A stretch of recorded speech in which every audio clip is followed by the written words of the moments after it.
Yo, so sorry I'm a day late with this, but there's been a lot happening in the hip hop world this week. The Grammys happened, and that's a big event. Although we'll break down into it in this episode, but a lot has happened in this week. So why don't we hop right into it? I mean, the first post that I see is Frank Ocean's response to the Grammys and what he had to say, his message towards the producers of the Grammys, and I definitely recommend that everyone reads this. I think it is a very interesting viewpoint on the Grammys, as we know, and I think that it's very influential in a way, or it's interesting enough that a big artist like Frank Ocean, he's putting out his message as of what he thinks of the Grammys and what he believes, and he's staying true to himself in a way, although he is a humongous artist. I wouldn't say that Frank Ocean is like superstar status, but I would say that he is big enough to the point where his message is influential enough that it makes an impact on the Grammys. I mean, if he has something to say, then it is going to affect whatever he is speaking against. And Frank Ocean is such a humble artist and such a respectful artist in that manner that he doesn't really badmouth, I guess. Like let's say Azealia Banks, for example, who speaks her mind non-stop, if you will. And I mean, it's like the story of the big bad wolf, you know what I mean? Like if you speak too much, then your opinion and your statements don't really impact enough. But I mean, when Frank Ocean gets upset about something, then it is going to leave a trail, because Frank Ocean doesn't really speak that much, and he is a very humble artist. So when he does speak about the Grammys, I mean, maybe I might be very biased towards Frank Ocean in that sense, and I know I am actually admitting that right now. My opinions of Frank Ocean are very biased, and whatever he says, pretty much, I'm going to flock to, just because I respect him as an artist so much. But I do believe that his message, regardless, is something of importance to note, at least note that what he's saying is like, who are these people? You know, who are these people that run the Grammys? Why do their predicaments of who wins these awards and who doesn't, and who is nominated even, and who shows up to the awards? Why does that matter so much to us? Why has this been dictated into our minds so hardcore to the fact that we actually pay attention to the show? I mean, even though, like, I honestly believe that I speak for the majority of my generation's behalf when it comes to saying, like, the Grammys are kind of fading out, and if they don't keep up with the times in terms of the internet age of music, then they'll really have nothing to show for. Like, the mainstream pop appeal that they keep vindicting in these award shows, it really has no standpoint. It has no leverage in what people are really talking about in the internet age. So I think, I mean, sorry that was such deep shit right there, but overall, Frank Ocean, he has a point to prove in these, and I think that this is just really the beginning of artists standing up. I mean, although there was kind of like this low-key big boycott, I guess, if you will, this Grammys, that wasn't really talked about, though, because it was so overshadowed by the people acknowledging the Grammys itself, like Beyonce's performance, which was spectacular. Chance, who won 3 awards, and he's an independent artist, so in a way it kind of conflicts itself. Like, my opinion overall conflicts itself. I mean, Chance is a very talented, independent, like I just said, artist who deserves these awards. Like, a Grammy is such a highly nominated award, so it's like, once you win a Grammy, it's like that speaks for your name. And so I'm very conflicted overall on that, but I do feel like there is, like, we should be questioning the Grammys more in a sense, because it's like, who actually are these people who are in charge of the Grammys, and why is it such a highly acclaimed award if someone gets a Grammy in the first place? I mean, was it because this was like the only music award show that was broadcasted to us back in the day of, like, in the early 90s, and maybe even the early 80s? I'm not sure when the Grammy started, but is it because that was, so powerful in its time of the early 90s? Like, I mean, if you think back, that was before the whole internet age itself. So, I mean, the only people's vote that we thought mattered was through the television that we watched. So maybe that's why the Grammys has such a powerful overcast over us as a whole. And maybe it'll just, maybe they either need to adjust to the times that we live in, or maybe we need to just get rid of the Grammys as a whole. Because, I mean, the thing that affects me the most is that Macklemore won over Good Kid, Mad City. And, I mean, maybe that's just a grudge I'm holding, but, I mean, come on. Everyone knows Good Kid, Mad City is better than The Heist. And the thing is, I'm saying, The Heist is a great album, okay? The Heist has some very memorable songs on it, and it's a good album from front to back. I'm not saying that it is a bad album at all. I'm saying it is worth a Grammy nominee, but to compete with Good Kid, Mad City, and to even have Macklemore himself post a text message that he sent to Kendrick saying that Good Kid, Mad City deserved the award.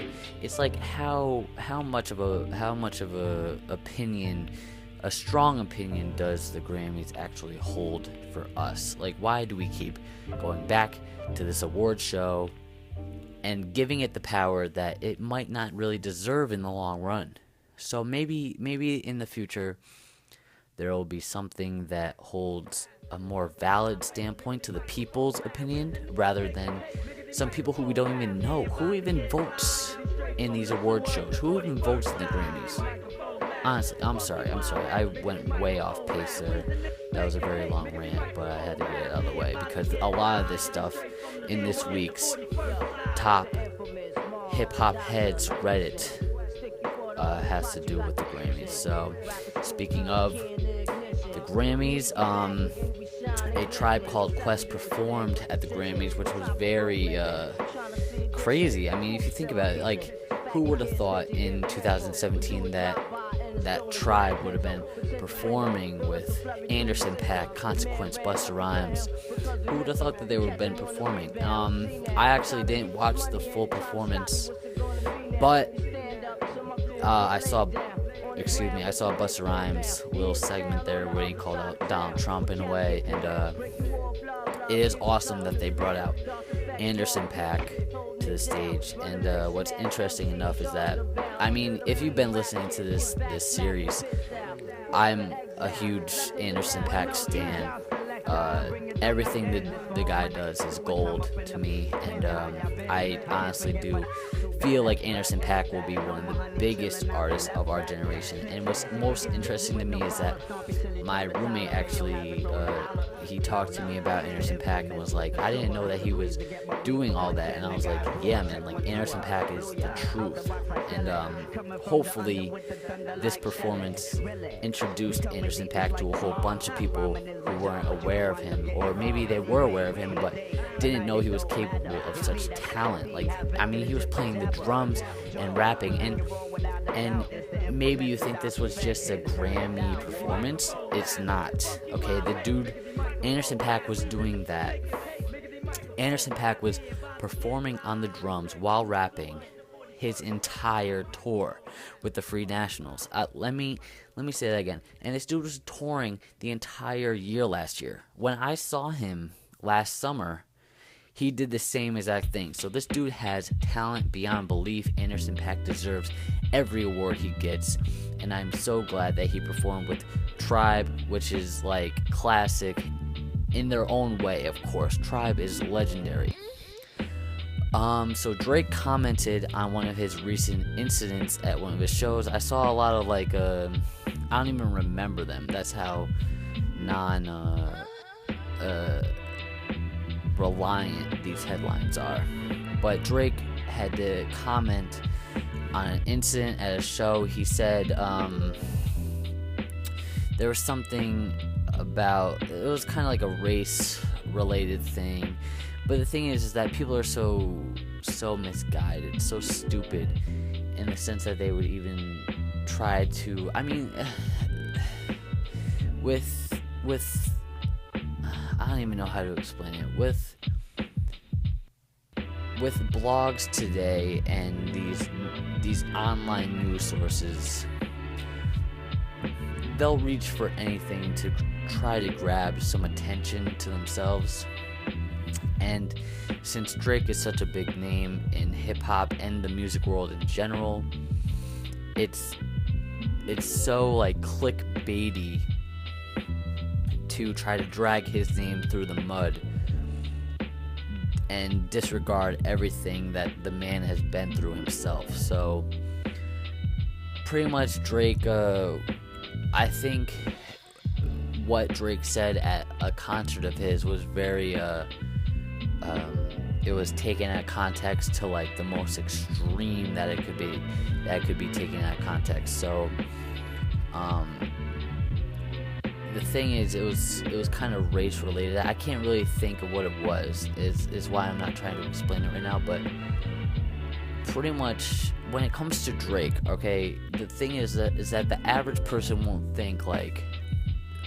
The average person actually will think like, okay, Drake is this big superstar, and he doesn't care about these people, and I'm trying to get like clicks on my website or my blog post.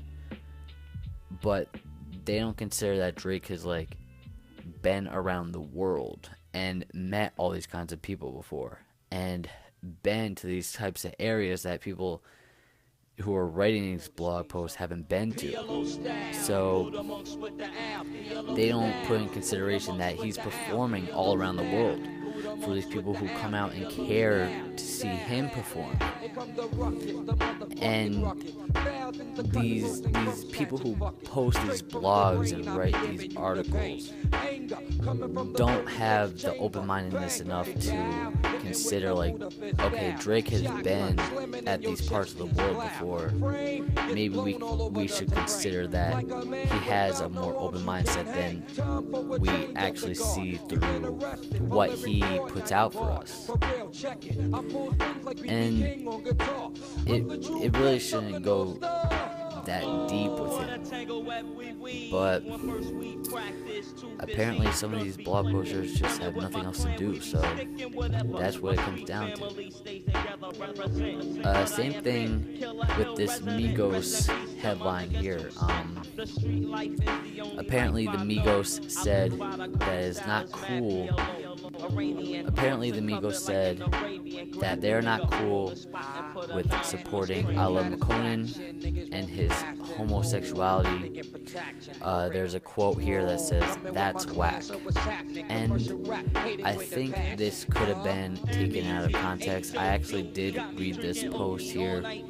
I skimmed through the article, I read all the quotes, and although at first glance it might seem that Migos are kind of coming at McConan for announcing his homosexuality, and it might seem that they're attacking him in a way for announcing it, but I think it might more be towards that, since they did mention like what McConan actually came up towards, like how he actually came up and branded his name of I Love McConan was through a hit single talking about selling drugs. So I think that they might more so be coming after the fact that he just randomly announces that. I think it might be more so towards that he just randomly announces what his sexuality is, because maybe his name, it hasn't been really mentioned much. Like I think that in a way Migos were trying to more so call out what he was doing in his actions more so than his actual personal preferences or personal life at all. But of course, I just skimmed through the article.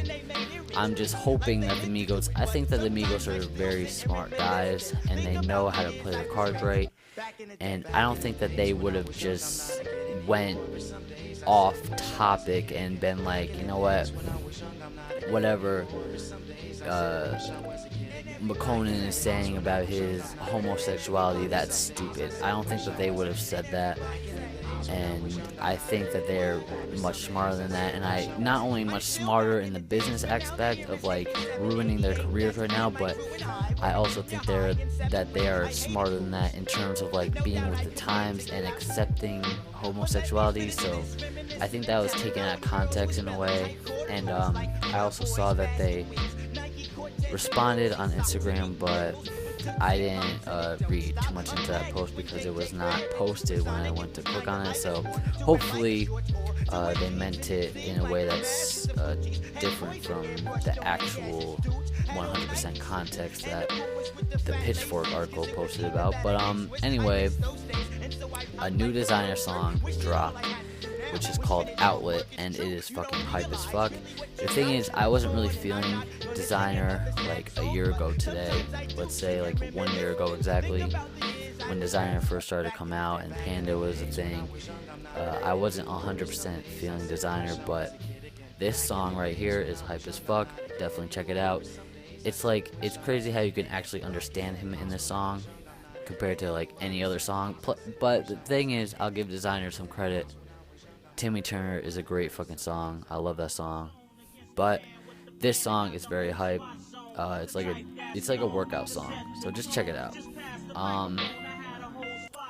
Dram and Lil Yachty's Broccoli goes 4 times platinum. That is a lot of times platinum right there. And does the song deserve it? In my opinion, I mean, if you've been listening to this podcast, you'll understand that I haven't really been feeling this song.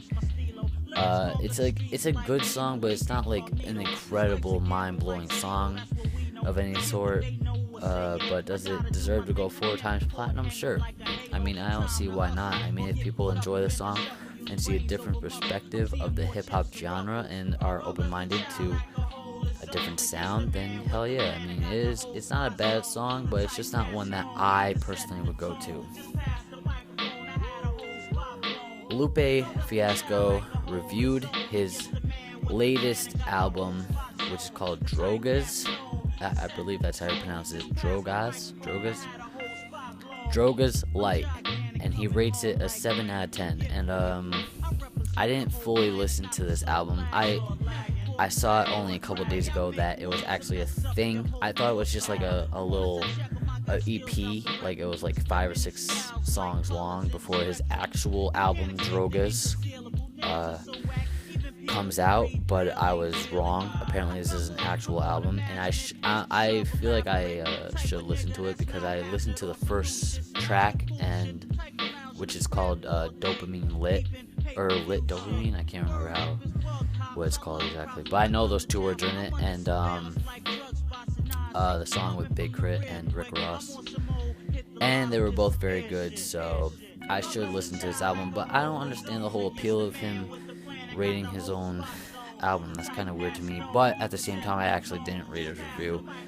I haven't really been into Lupe really, even though Tetsuo and Youth was a very good album. I just haven't really been like too intrigued to listen to him lately. I don't know why, even though I was such a big fucking Lupe fan back for Food and Liquor and The Cool. So I don't know, maybe I'll definitely check this album out though, especially since there's been such a drought in the hip hop world, but I'll definitely listen to it.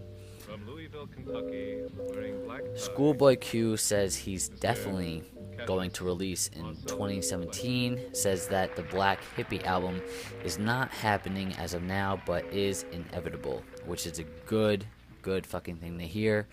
A Black Hippie album, I can't imagine how that would turn out, really, because at this point, I mean, the thing is, back in 2012 and 2013, when Black Hippie was becoming big and like making a name for themselves, it was like, in a way, you could sense where the album would go and head. But now, like 5 years later, it's kind of like all the Black Hippie people have like moved their separate ways, and not only has the Black Hippie, I guess, I mean, if we're considering all of TDE, which I'm assuming that when they say Black Hippie, they mean the original Kendrick, J-Rock, Absol, Schoolboy, and they're not including like SZA or Isaiah Rashad. So let's say that even so, let's say that they're saying their original 4 for this Black Hippie project. I don't know how it would exactly turn out, because the 4 of them have gone their own original kind of ways in a way. But I feel like no matter what, Black Hippie and the original TDE group, who is the 4 of them, they would have enormous chemistry, and they are bound to make an incredible album. But anyway, even drifting away from that whole thing, Schoolboy Q putting out something in 2017, I'm very pumped about, because Blank Face was an amazing album, and I'm looking forward to whatever he has to put out next. Vince Staples' new album out soon, which I'm pumped about. Actually, towards the end of the year last year, I just started listening to Summertime '06, and the thing is, I listened to it before, but I never really super duper listened to it and really put my ear to it. But towards the end of the year last year, I really sat down, listened to it. I worked out to the album, and it just put it in a whole new light for me. Like, every song was fucking amazing on it, and even Prima Donna I re-listened to more recently, and I was super into it, so I cannot wait for whatever Vince does. I think he's a super unique rapper in today's age that we need, and he knows what he's doing, and I have a lot of confidence in Vince, and I'm actually looking forward to seeing him in the summer. A little plug there for myself. Chance won a bunch of awards at the Grammys. I mean, I just went on a whole fucking Grammys rant, so I don't want to really put some negativity into Chance winning. I think he won like 3 awards, right? And he performed there. So the thing is, I'm very happy for Chance in the long run of things. I'm very happy that he won so many awards as an independent artist, and he 100% deserves every award that he gets, because the dude has been putting out incredible music for years now, and I mean, Chance just puts his heart and soul into what he does and his craft, and he cares about it, and he cares about making an effect on the listeners. So I just have to give it to Chance when it comes to it. So congratulations to Chance on winning all the awards and putting on a very amazing fucking performance. Also, just a little side note here, Tidal, the music streaming service, is 6 months free because Sprint bought it. A lot of people were hating on Tidal. A lot of people have been hating on Tidal, and I think it's because the low-hanging fruit of the music streaming services, it was very easy to hate on, just because Jay-Z came out with such a weird way of promoting it. But I think I actually already talked about this in a previous podcast, so I'm not going to go back deeper into it. But the thing is that Tidal is now 6 months free, and you can try it out, and you can get a grip for it, because it is a great fucking streaming service. There's really, it's not much different than an Apple streaming service or Spotify. It's not that much different. It's just a different layout. They have the same exact fucking music on there. Like, it's all the same fucking music that you can find. So a lot of people like try to complain about Tidal and try to like poke fun at it, but it's the same exact fucking thing as you're using right now. So you might as well just give it a chance. And I mean, 6 months free. Holy shit, that's a lot of months free. That's half a year free. Like, you will probably forget that you've even been using it for free until the 6 months is up. Just try it out. And this is no Tidal plug. They're not paying me to say this. I'm just an avid Tidal supporter myself. Okay, I like Tidal. I enjoy it. I've downloaded like 80 plus fucking albums, like for real, and I haven't used like a bit of fucking room on my phone. I don't understand how it happens. And I haven't been using that much data either. It's weird. It's weird. I've seriously, like, I'm not even exaggerating when I say that. I've downloaded like 80 albums to just listen to when I'm not even connected to Wi-Fi. Isn't that fucking weird? I don't understand that. Maybe if someone could explain that to me more, then I'll get a little bit of a grip on it. What else? Tyler, Creator, interviewed Vince Staples on the Golf Wang, I believe. Golf Wang's podcast, little show there, which I need to watch because that is a great interview right there. Tyler interviewing Vince. I think that is a very good interview. I need to watch that. Migos put out their Dab of Ranch song, which I believe was like supposed to be some commercial song, but I think the appeal of it was so well off that they actually just did the full-on song of it. I don't know the actual story of that song. I'm just making that up. I haven't done enough research to actually look into that song itself, but I believe it is. I'll have to give that song a listen. What else do we have? We have a bunch of songs. We have the Carly Rae Jepsen and Lil Yachty Target commercial, which was really kind of weird to me. I didn't really get that.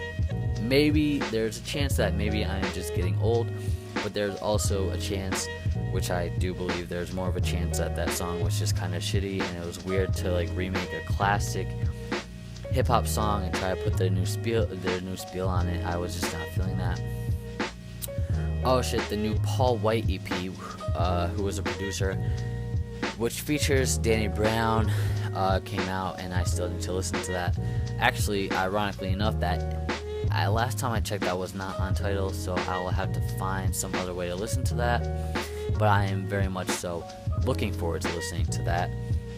Bones made his entire discography available for free, which is interesting since he is becoming such a big artist and he is making such a big name for himself, although he has had a name for himself in the underground for about a year or two now.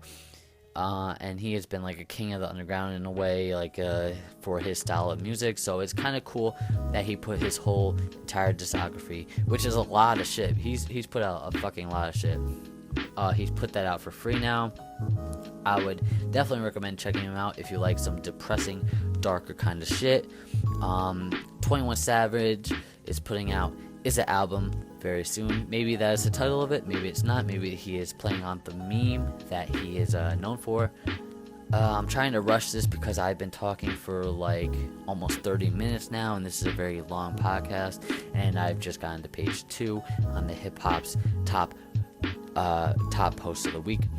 Noisy put out there a little documentary about Atlanta, although I think that they had put out an Atlanta documentary before, but this is the full episode, which features Migos, Killer Mike, Lil Yachty, who else in there? I don't think Gucci's in there. I cannot remember exactly, but a lot of Atlanta artists are in there, and it's a very good episode. I definitely highly recommend it.